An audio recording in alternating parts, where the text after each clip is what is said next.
ഓണം പടിവാതിൽക്കലെത്തി നിൽക്കുകയാണ്. സംസ്ഥാനത്ത് സർവ്വമേഖലയും താളം തെറ്റുന്നു. വിലക്കയറ്റം മൂലം പൊറുതിമുട്ടുകയാണ് ജനം. വിപണിയുടെ കടിഞ്ഞാൺ നിയന്ത്രിക്കാൻ കഴിവില്ലാത്ത സർക്കാരായി വി ഡി സതീശൻ സർക്കാർ മാറുന്നു. അരിയും പച്ചക്കറിയും അടക്കം തൊട്ടാൽ പൊള്ളും.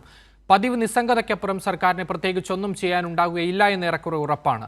കേന്ദ്ര സാമ്പത്തിക ഉപരോധത്തോട് പൊരുതി സപ്ലൈകോയെ നട്ടെല്ലാക്കി ഓണത്തെ സമ്പന്നമാക്കിയ സാധാരണക്കാരെ ചേർത്ത് പിടിച്ചൊരു കാലം കേരളത്തിനുണ്ടായിരുന്നു.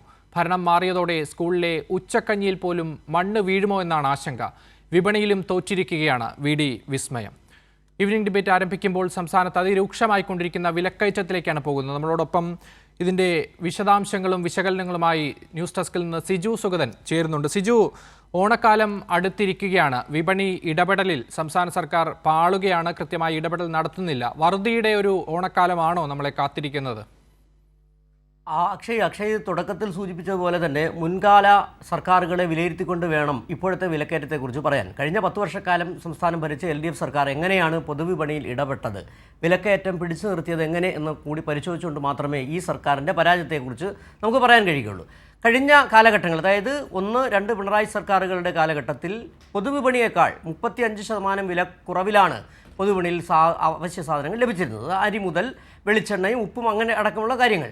ഇവിടെ ഇപ്പോൾ വരുന്നത് എന്താണ്? വലിയ പൊതുവിപണിയും സപ്ലൈകോ വഴി വിതരണം ചെയ്യുന്ന സാധനങ്ങളുടെ വിലയും ഏറെക്കുറെ തുല്യമായി തന്നെ വരുന്നു. ഇതിലൂടെ ഉണ്ടാകുന്ന പ്രശ്നം എന്താണ്? പൊതുവിപണിയിൽ വിലക്കയറ്റം ഉണ്ടാകുന്നു.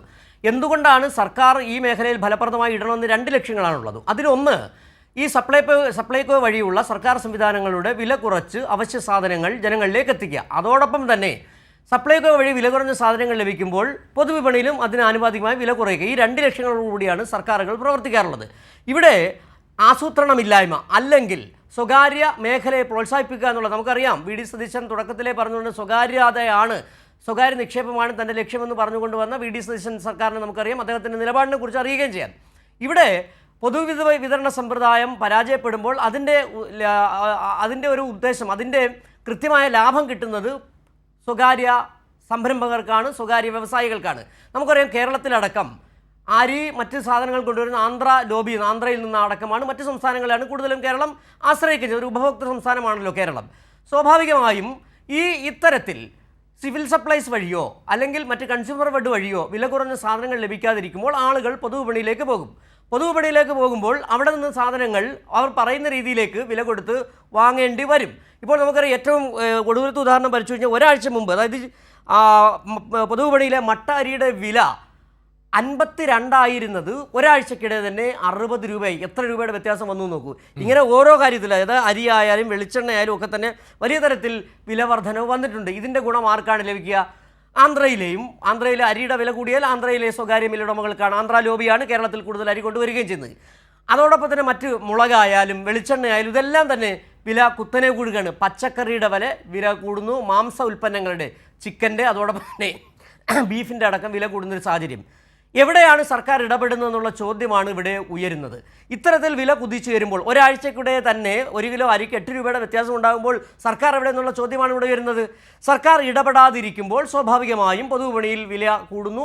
അതിൻ്റെ ഗുണം ലഭിക്കുക സ്വാഭാവികമായും ആന്ധ്രയിലെയും മറ്റ് സംസ്ഥാനങ്ങളിലെയും സ്വകാര്യ വ്യവസായികൾക്കാണ്. അവരുടെയൊക്കെ പണം കൊണ്ടെത്തിക്കുക എന്ന നിലപാട് തന്നെയാണ് സംസ്ഥാന സർക്കാരുള്ളത്. അതോടൊപ്പം തന്നെയാണ് എടുത്തു പരിശോധിക്കേണ്ട ഒരു കാര്യം, സാധാരണഗതിയിൽ ഇത്തരത്തിലുള്ള ഉത്സവ സീസൺ അനുബന്ധിച്ച് വളരെ നേരത്തെ തന്നെ പ്രൊക്യൂർമെൻറ്റ്, സംഭരിക്കുക, വില കുറഞ്ഞ, അതായത് ഓരോ സംസ്ഥാനങ്ങളിലും ഓരോ സീസണിലും വിളവെടുക്കുന്ന ചില വിളകളുണ്ട്. ആ വിളകൾ നേരത്തെ തന്നെ സംഭരിക്കുന്ന രീതി സിവിൽ സപ്ലൈസ് കോർപ്പറേഷൻ ഉണ്ട്. അത് ഉഴുന്നായാലും മുളകായാലും ഒക്കെ ഇങ്ങനെ സംഭരിക്കാറുണ്ട്. അതിന് കൃത്യമായൊരു പ്ലാനിങ് വേണം. ഇവിടെ 2 കാര്യങ്ങളാണ്. ഒന്ന്, പ്ലാനിങ്ങിൻ്റെ അഭാവമുണ്ട്. അതോടൊപ്പം തന്നെ സ്വകാര്യ സംരംഭകരെ, സ്വകാര്യ വ്യവസായികളെ പ്രോത്സാഹിപ്പിക്കുന്നതിനുള്ള നീക്കവും നടത്തുക എന്ന് തന്നെയാണ് പറയേണ്ടി വരിക. അതുകൊണ്ട് തന്നെയാണ് ഈ സർക്കാർ എന്തുകൊണ്ട് പരാജയമെന്ന് ഒരിക്കൽ കൂടി എടുത്ത് പറയേണ്ടി വരികയും ചെയ്തത്. എങ്ങനെയാണ് നമ്മൾ ഈ ഒരു സംസ്ഥാനത്ത് വിലക്കയറ്റം ഉണ്ടാകുന്നത് മറ്റൊരു സർക്കാരുമായി വിലയിരുത്തുക? കഴിഞ്ഞ കാലങ്ങളിൽ നമുക്കറിയാം, പ്രകടന പത്രികയിൽ പറഞ്ഞതുപോലെ തന്നെ സിവിൽ സപ്ലൈസ് വഴിയുള്ള സാധനങ്ങളുടെ വില കൂടാതിരുന്ന 10 വർഷക്കാലം നമ്മൾ കണ്ടതാണ്. അതാരും പറഞ്ഞതല്ല, ജനങ്ങൾ അനുഭവവേദ്യമായതാണ്. അതോടൊപ്പം തന്നെയാണ് ഈ ഉത്സവ സീസണുകളിൽ ആവശ്യമായ സാധനങ്ങൾ കൃത്യമായി വിപണിയിൽ എത്തിക്കുക, വില കുറഞ്ഞ രീതിയിൽ വിപണിയിൽ എത്തിക്കുക, വളരെ സമൃദ്ധമായ ഓണം ആഘോഷിക്കാൻ കഴിഞ്ഞിരുന്ന ഒരു കാലം. കേവലം 1 മാസം തികച്ചില്ല ഓണത്തിലേക്ക് പോകാൻ. അവിടെയാണ് ഈ സർക്കാരിൻ്റെ അലംഭാവത്തെക്കുറിച്ചെടുത്ത് പറയേണ്ടി വരിക. ഈ കേരളം എന്ന് പറയുന്ന കേരളത്തിലെ ഉപഭോക്തൃ സംസ്ഥാനമായതുകൊണ്ട് തന്നെ അരി, വെളിച്ചെണ്ണ, അരി ഉൾപ്പെടെയുള്ള സാധനങ്ങളെ മറ്റു സംസ്ഥാനങ്ങളെ ആശ്രയിക്കേണ്ടി വരുന്നുണ്ട്. ഒരുപക്ഷേ ഓണക്കാലമാണ് മറ്റ് സംസ്ഥാനങ്ങളിലെ വലിയ സ്വകാര്യ വ്യവസായികളുടെ ഒരു ചാകരക്കാലം എന്ന് പറയുന്നത്. അങ്ങനെ കേരളത്തിലെ ജനങ്ങളുടെ കീശയിലെ കാശ് പോകാതിരിക്കാൻ സർക്കാർ എന്ത് നടപടി എടുത്തു എന്ന ചോദ്യം വരുമ്പോഴാണ് ഒരു നടപടിയും എടുത്തിട്ടില്ല എന്ന് ഉത്തരം നൽകേണ്ടി വരികയും ചെയ്യുന്നത്. അതുകൊണ്ട് തന്നെയാണ് ഒരുപക്ഷെ നേരത്തെ അക്ഷയ് സൂചിപ്പിച്ചതുപോലെ കഴിഞ്ഞ സർക്കാരുകൾ എന്ത് നിലപാടാണ് എടുത്തിരുന്നത്. പൊതുവിപണിയിൽ ഇടപെടുക എന്ന് പറഞ്ഞാൽ അത് നേരത്തെ പറഞ്ഞ പോലെ രണ്ട് കാര്യങ്ങളാണ്.